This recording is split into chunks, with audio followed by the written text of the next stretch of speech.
G'day everyone and welcome back to my FIFA 22 Arsenal career mode. I believe this is episode 15, so make sure to check out the previous episodes if you have not caught up yet. But yeah, at the start of this episode we're going to be getting into our Carabao Cup match up against Aston Villa, who I believe we just beat in the Premier League, so going up against them twice in a short period of time. I'm going to actually rock my second team, which could come back to bite us here, but I'm not too worried about winning this competition.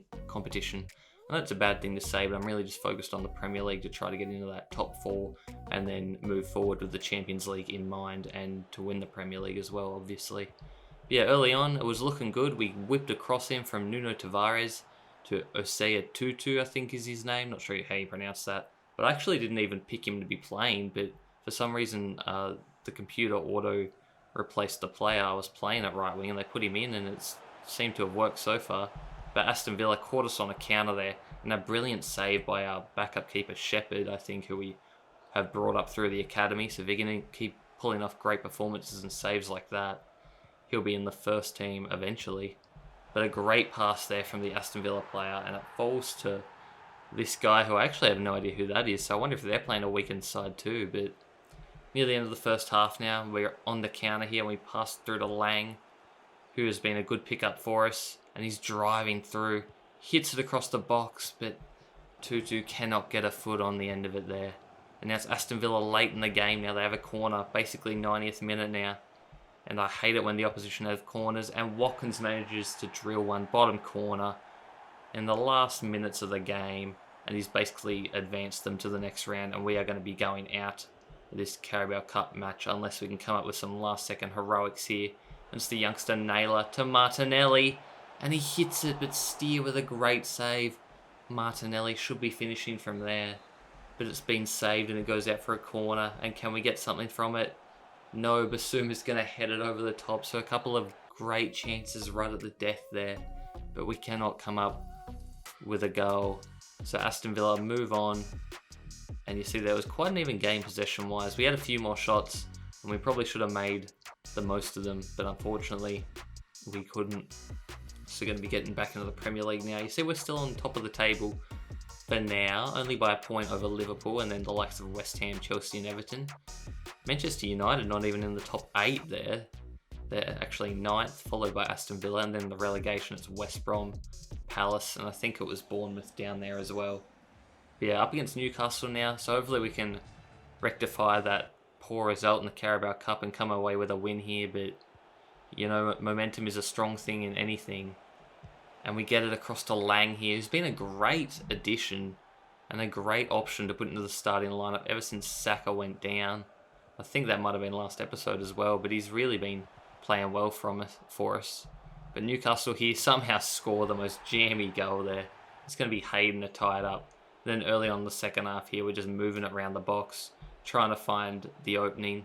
We get to Tierney, and Tierney's going to see Isaac, and Isaac's going to finesse one. He's not going to miss from there.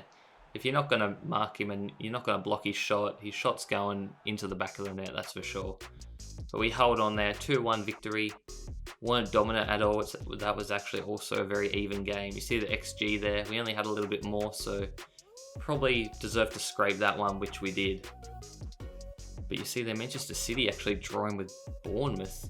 You see there, we had a couple injuries in this game. It's going to be Partey gone for 4 weeks and Renato Sanchez gone for 3 months. So a couple of our first team midfielders going out in the same game. So that probably means we're going to bring in Bruno.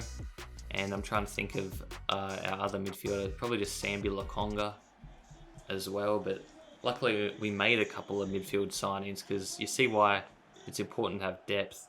And speaking of depth, this team definitely does have depth, and that's Chelsea. Straight from the second half kickoff, basically. They're going to cross one in. It's looped up, and Lukaku, we know he's a beast in the air.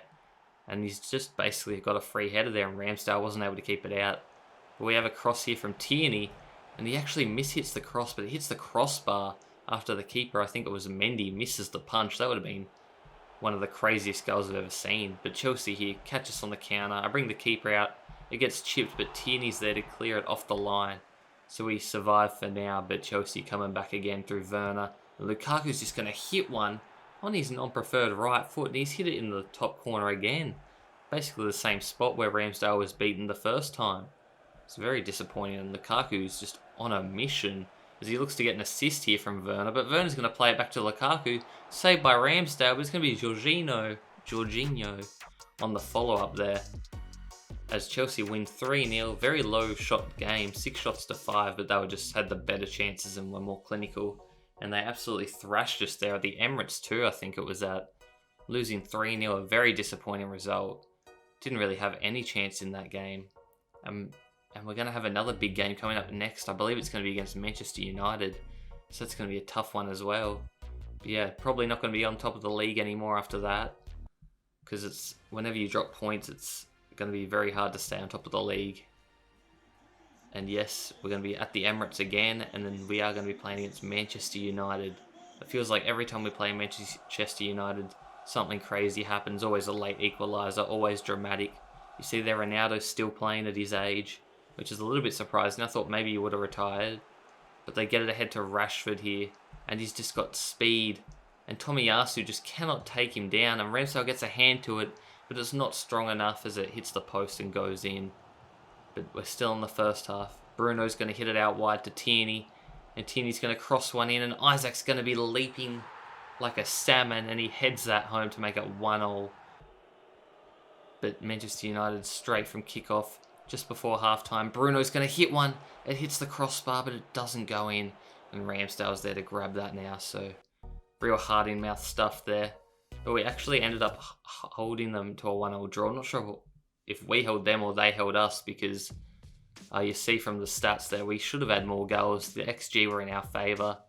The shots were only 1 shot difference. We just had to be more clinical, which we weren't.